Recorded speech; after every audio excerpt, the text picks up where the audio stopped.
हमें ज्वाइन किया है वफाकी वज़ीर दाखिला राना सनाउल्लाह ने, और उन्हीं से the best person to ask what's going on. Rana साहब, अब हुकूमत के पास अब इतने ही दिन रह गए हैं जितने के जो कि आप उंगलियों पे एक्चुअली गिन सकते हैं, तो इसमें निगरान सेटअप की नामजदगियाँ, मुशावरतें, फैसले, ये सब कुछ होना है। ये भी तय होना है कि असम्बली कब तोड़नी है। तो क्या कोई डेडलॉक हो गया है कहीं पर कि बात आगे नहीं बढ़ रही?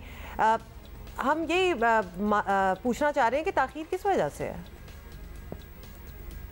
नहीं, ये कोई डेडलॉक नहीं है, ना कोई ताख़ीर है, और ये फ़ैसला हो चुका है कि असम्बली जिस रोज़ अपनी मुद्दत पूरी कर रही है उससे कोई 48 आवर्स पहले जो है वो असम्बली को डिज़ोल्व किया जाएगा, ताकि इलेक्शन कमीशन को 60 की बजाय 90 दिन मैसर हों इलेक्शन के इंतज़ामात जो है वो करने के लिए। तो इसमें किसी किस्म की डिले या किसी किस्म के अबहम की कोई गुंजाइश नहीं है। और कैंपेनिंग के लिए भी 90 दिन हो, सिर्फ इलेक्शंस के इंतज़ामात ही नहीं। रहे, इस पे भी उम्मीद अभी बांधी जा रही है। राना साहब, निगरान सेटअप के लिए सिर्फ एक ही नाम अब तक सामने आया है, वो नाम है इसाक डार साहब का, और ये नाम आया फिर मुस्तरद हो गया और इसके अलावा कोई नाम हमने सुना नहीं है। आप कुछ नाम बता सकते हैं, नहीं बता सकते तो कोई इशारा दे सकते हैं कि कौन होगा? कोई साबिक जज होगा, कोई ब्यूरोक्रेट होगा, जनरल होगा, सियासी शख्सियत होगी, कोई सहाफ़ी होगा, कौन होगा? देखिए, इसमें ये कहना दुरुस्त नहीं है कि एक नाम आया और वो मुस्तरद हो गया। इसाक डार साहब का नाम किसी ने पेश नहीं किया, ना तो PMLN ने ये बात की, ना PMLN के किसी लीडर ने जो है वो बात की। ये अफवाह एक हो सकती है, एक अफवाह जो है वो एक ख़बर बना के जो है वो लीक की गई, जिस तरह से ज़राए से ख़बर देते हैं। तो उसके बाद उसकी मुस्लिम लीग नून ने भी तरदीद की।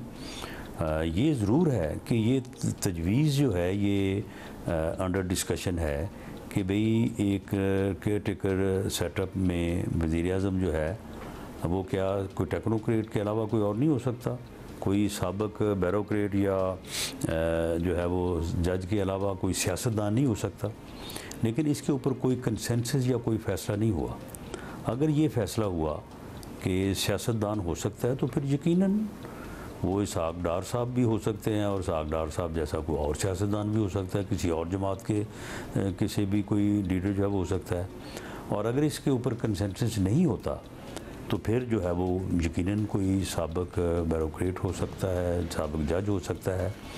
लेकिन इसमें जो एक बुनियादी चीज़ है कि वो एक ऐसा आदमी होना चाहिए जिसकी एक बड़ी बेहतर रिप्यूट हो, जिसकी क्रेडिबिलिटी हो, जिसके ऊपर एक अमूमी कंसेंसस हो सबका कि ये आदमी कम्पिटेंट है और ये अपनी ज़िम्मेदारी को बेहतर अंदाज से पूरा कर सकता है। राना साहब, ऑफ कोर्स होने को तो कोई भी हो सकता है, लेकिन उस पर कंसेंसस होना पड़ेगा।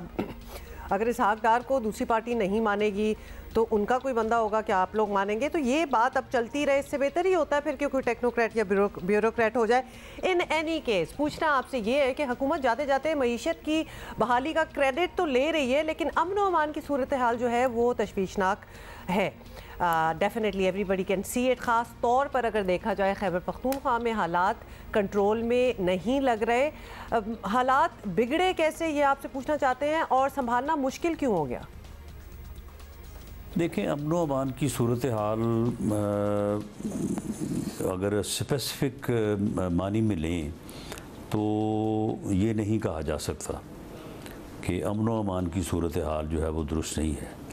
KPK में दहशत गर्दी जो है वो वहाँ पे सर उठा रही है, और उस दहशत गर्दी को कुचलने के लिए, उसे जो है वो उसका कला कुमा करने के लिए आपके इल्म में है कि हर रोज़ जो है वो इंटेलिजेंस बेस्ड ऑपरेशंस होते हैं। हमारी लॉ इन्फोर्सिंग एजेंसी जो है वो पूरी जो है वो नेक नीति से और पूरी बहादुरी से जो है वो पूरी कमिटमेंट के साथ जो है वो दहशत गर्दों का पीछा कर रही हैं। रोज़ हमारे जवान और हमारे अफसर जो है वो शहीद हो रहे हैं, पुलिस के लोग जो हैं वो शहीद हुए हैं, रेंजर्स के लोग शहीद हुए हैं, पाक फ़ौज के लोग और जवान जो हैं अफसर और जवान शहीद हुए हैं। तो इसमें गवर्नमेंट की या रियासत की कतई कोई कोताही नहीं है। वो पूरी तरह से इस यानी जो ये दहशत गर्दी का नासूर है उसको कुचलने के लिए जो है वो कोशिश कर रही है। और इसमें कोई कसर उठा नहीं रखी जा रही। तो उसमें जहाँ तक इस बात का तल्लक है कि जी ये हुआ कैसे, तो वो तो आपके इल्म में है कि पिछली गवर्नमेंट के वक्त में एक पॉलिसी अपनाई गई और कुछ लोगों को वापस आने की इजाज़त दी गई और समझा ये गया कि ये लोग वापस आके मुल्क के आइन और कानून की बालादस्ती को जो है वो तस्लीम करेंगे और मुआशरे का हिस्सा बनेंगे और अमन के साथ जो है वो ज़िंदगी गुजारेंगे। लेकिन वो बात गलत साबित हुई। उन्होंने आगे फिर वही काम शुरू कर दिया जो वो पहले से करते आ रहे थे। अच्छा, अब कमिंग बैक टू सियासत, राना साहब आज 28 जुलाई है। 6 साल पहले याद ही होगा आपको कि इसी दिन मियां नवाज शरीफ को वज़ारत उस्मा और इंतखाबी सियासत से आउट किया गया था। उस वक्त भी आपकी हुकूमत थी और उसके बाद आज एक बार फिर आपकी हुकूमत है। 1 साल रही है, लेकिन आप नवाज शरीफ साहब की अमली सियासत बहाल नहीं करा सके। अब ये कहाँ निगरान हुकूमत के दौर पर ही सर्टनली छोड़ कर जा रहे हैं, तो क्या इस बारे में कोई सवाल उठता है अंदर, कोई इस जमात में बात होती है कि सब इख्तियार होने के बावजूद भी हम अपने कायद को वापस नहीं ला सके, उनकी सियासत नहीं बहाल करा सके? नहीं, यही बात जो है वो गलतफहमी पे मबनी है कि शायद ये इख्तियार जो है वो हुकूमत का था। ये इख्तियार हुकूमत का नहीं था। मियां नवाज शरीफ को सुप्रीम कोर्ट के एक ऐसा फ़ैसला जिस फ़ैसले को कोई तस्लीम नहीं करता, सभी कहते हैं कि ये एक बाइस फ़ैसला था और ये एक ऐसे चीफ जस्टिस ने जिसकी इंटेग्रिटी, जिसकी जानबदारी जो है वो पूरी तरह से यहाँ है, बाद में मुख्तलिफ़ हवालों से जो है वो साबित भी हुई, बल्कि ख़ुद भी वो इसके ऊपर जो है वो शर्मशार है और जो उसका इस वक्त उसकी सूरत हाल है वो भी सभी के सामने है। तो ये एक अदालती फ़ैसला है, उनको जो सज़ा हुई वो भी एक अदालती फ़ैसला है। भले उस जज ने बाद में इस बात को तस्लीम किया कि उसने अंडर प्रेशर जो है वो गलत सज़ा दी, लेकिन वो अदालती फ़ैसलों के ख़त्म होने का जो है वो एक तरीक़ाकार है। वो तरीक़ाकार अपनाया गया और मोहतरमा मरियम नवाज़ साहबा जो है वो बरी हुई। मियां नवाज शरीफ साहब का वापस आना और उस तरीक़ाकार को ऑप्ट करना जो है वो आइन और कानून का तकाज़ा है। तो वो इंशाअल्लाह ताला जब भी और होपफुली बहुत जल्द जो है वो आएंगे, उस तरीक़ाकार को ऑप्ट किया जाएगा। उनकी वो अपनी प्रोटेक्टिव बेल लेंगे, अदालत में पेश होंगे, उनकी अपीलों के ऊपर जो है वो समाअत होगी और उसके बाद वो इंशाअल्लाह ताला वो बरी होंगे और उनके ऊपर जो पाबंदियाँ लगाई गई हैं या उन्हें अमली सियासत से जो अलहदा किया गया एक साजिश के तहत, वो इंशाअल्लाह ताला ख़त्म हो जाएगी। चलिए जी, आप कह रहे हैं दोबारा कि ये अदालत ने सर्टनली फ़ैसला किया था, ये हुकूमत के इख्तियार में नहीं था, एक कानून साजी की है, उसके बाद कोई एज सच पेशरफ्त हुई नहीं है।